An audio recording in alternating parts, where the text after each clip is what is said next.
దశపల్ల భూములు ఏమేయమని జిల్లా బస్సులో ఫోటోలతో చేశారు. ఎవరు దోచేసుకున్నారు, ఎవరో చెప్పుకున్నారు, డిస్కస్ చేద్దామని. దాని గురించి ఒక మాట చెప్పదలుచుకున్నాను. మన రాష్ట్రంలో మన ప్రాంతానికి హుదూద్ తుఫాను వచ్చిన తర్వాత ఆరోపణలు ప్రత్యారోపణలు వచ్చాయి. ఆ రోజున్న అధికార పార్టీలోనే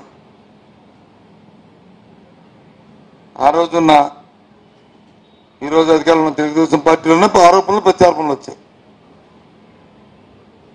దాని మీద నా ప్రభుత్వం, ఆ రోజు తెలుగుదేశం ప్రభుత్వం ఓ సిట్ ఏర్పాటు చేసింది.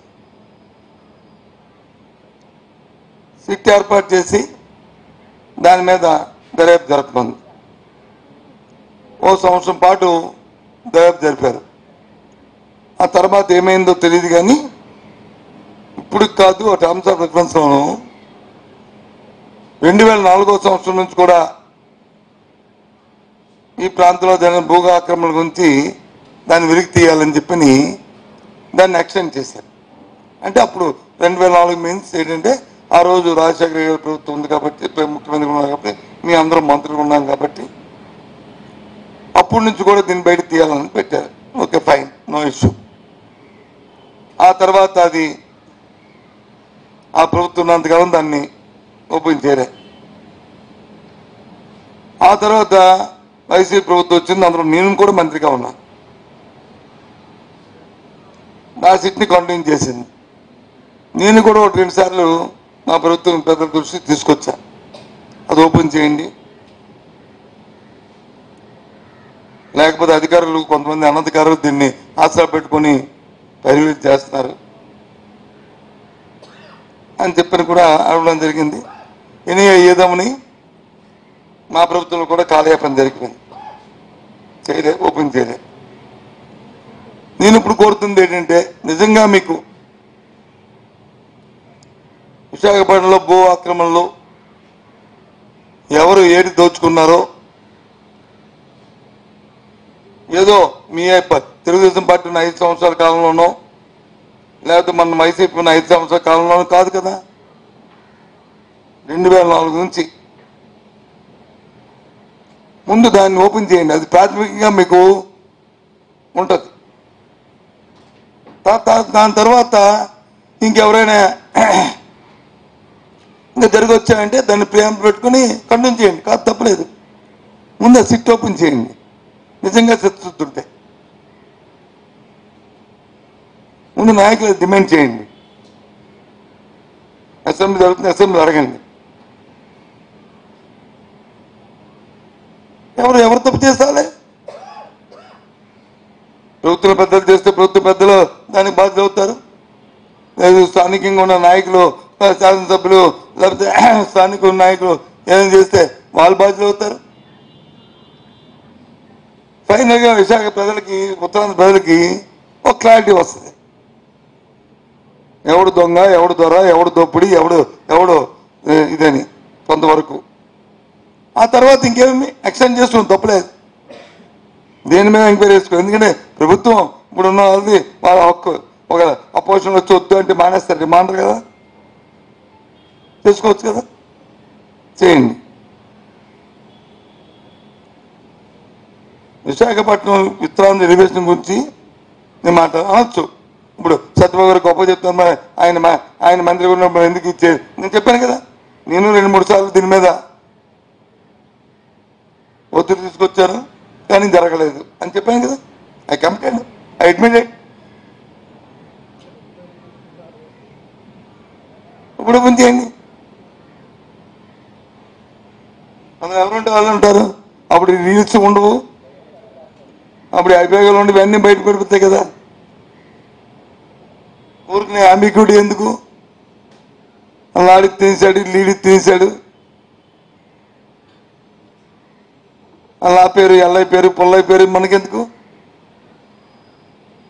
ప్రాథమికంగా ఇప్పుడు ప్రేమ పరిస్థితి వస్తుంది కదా. తర్వాత దాన్ని పెట్టుకొని మెయిన్కి వెళ్తారు. తర్వాత ఒక నిజంగా ఎవరి మీదనే దర్యాప్తులో వాంటీలు పెడితే మన న్యాయస్థానంలో చూసుకుంటారు. లేదు వాస్తవం అయితే వాస్తవాన్ని దానికి తగ్గ ప్రతిఫలం అనిపిస్తారు. అంతేగాని రోజు మిమ్మల్ని పిలిచి ఆ పేపర్లు నింపుకోవడానికి రోజు ఎవరో ఏదో మాట్లాడటం ఏదో రాసేయడం, లేని పని ప్రజలకు వచ్చి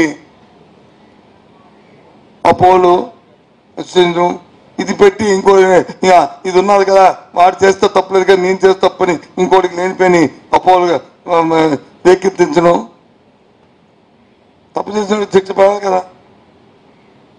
సరే మీ ప్రభుత్వం చేయలేదు, మా ప్రభుత్వం చేయలేదు, మళ్ళీ మీరు వచ్చాక చేయండి,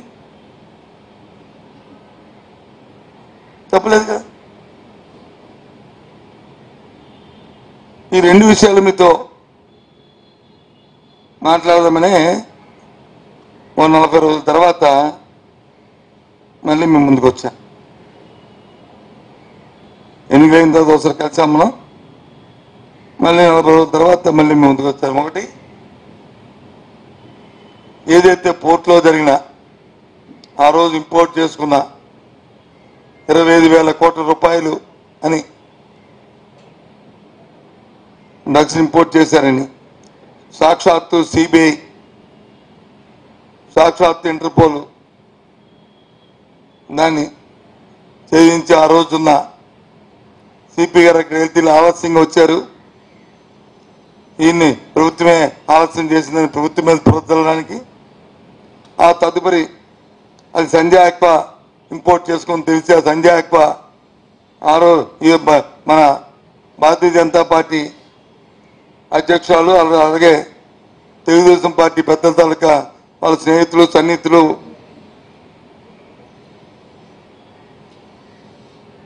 వాళ్ళ తాలూకు బంధువులు అని చెప్పి వాళ్ళని ఆపాదించడం అవి అలా జరిగాయి. కాబట్టి ఆ రెండింటికంటే ముఖ్యం అసలు విశాఖపట్నంకి 25,000 కోట్లు వచ్చిందా లేదా, విశాఖపట్నం తాలూకా ఎలివేషన్ విశాఖపట్నం పోర్టుకున్న ఔన్నత్యం ముఖ్యం. ఇది క్లియర్ చేయాలని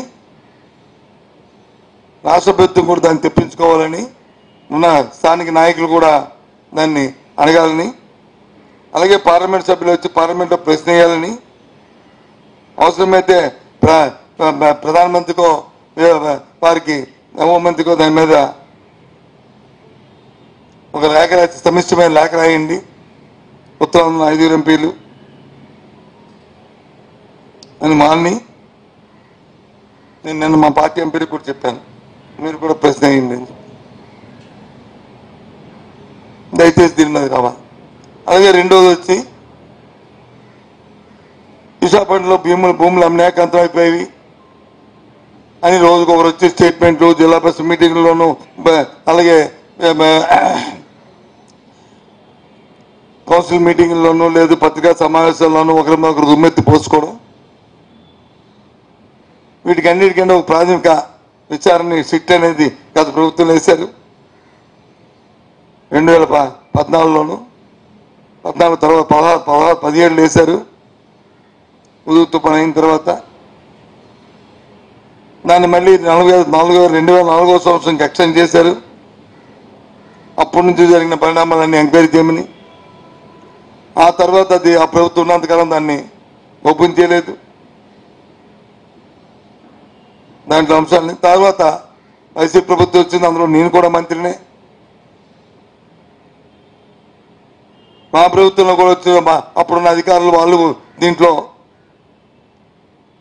బెదిరింపులు చేసి కొంత స్థానికులు నాయకులు కొంతమంది బెదిరింపు చేస్తారనే అంశాన్ని తీసుకెళ్ళి చెప్పాం, దాన్ని ఓపెన్ చేయమని చెప్పాం, అయినా అప్పుడు కూడా జరగలేదు. సరే ఏదేమైనా ఇప్పుడు ఉన్న ప్రభుత్వం దయచేసి ఈ నాయకులు ప్రభుత్వం ఒత్తిడి తీసుకురండి, దాన్ని ఓపెన్ చేయమనండి,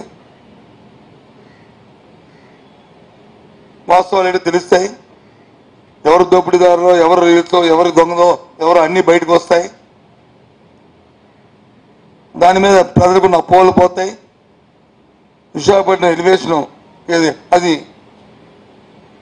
పనికొస్తుంది ప్రతిష్టకి, అర్థం చేసుకోవాలని, దీన్ని రాజకీయ ఆపాదించొద్దని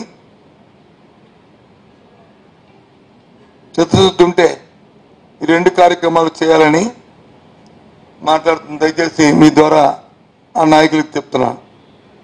ఇది అవన్నీ ఎప్పుడో వస్తాయి పోతాయి. ముందు ఉన్నదేదో నీ చేతులు ఉన్నది తెలిస్తే దాన్ని బట్టి అన్ని వస్తాయి కదా. రెడ్ బుక్కో, బ్లూ బుక్కో, బ్లాక్ బుక్కో, ఏ బుక్కో ఆ తర్వాత ముందు ఉన్న బుక్ ఓపెన్ చేయొచ్చు కదా. ఉన్న బుక్ ఓపెన్ చేయొచ్చు కదా. ఉన్న బుక్ ఓపెన్ చేస్తే తర్వాత అన్ని బుక్లు వస్తాయి. అదే చెప్తాను. నేనే మాయంలో ఇప్పుడు నేనేమైనా తప్పు మాట్లాడి ఏంటి మాయంలో ఏంటి చెప్పు చెప్పు చెప్పు.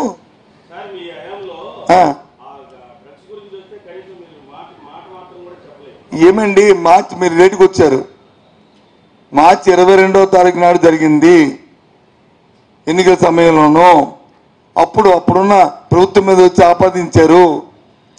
అది కాదని ప్రభుత్వం పెద్దలు మాది కాదు ఇదిగో వీళ్ళ బంధువులు అని చెప్పి ప్రభుత్వం పెద్దలు ప్రభుత్వం ఆ రోజు మాది మీద ఆపాదించారు. వీళ్ళు వచ్చి వాళ్ళ మీద ఆపాదించారు. ఎందుకు చెప్పలేదు? ఇద్దరు ఆపాదించారు కానీ వాస్తవానికి వచ్చి ఇప్పుడుకొచ్చే తిరిగిట్లేదు. నేనేం ఎవరి మీద నిందేరేదే, వాస్తవం బయట చెప్పాలని చెప్తున్నాను. ఆ రోజు వైసీపీ పార్టీ ప్రభుత్వమే ఇది ఇంపోర్ట్ చేసిందని ఆ రోజు చెప్పారు. సిపి లేట్కి వెళ్తే వెంటనే మన్నాడు సంజయ్ అక్బర్ కానీ సంజయ్ అక్బర్ వచ్చి వీళ్ళు చుట్టాలు వీళ్ళు పక్కాలు ముఖ్యమైన మా అపోజిషన్ నేతల బంధువులు అలాగే సాక్షాత్తు బీజేపీ అధ్యక్షులు బంధువులు అని చెప్పి అని వైసీపీ పార్టీ ఆపాదించాం.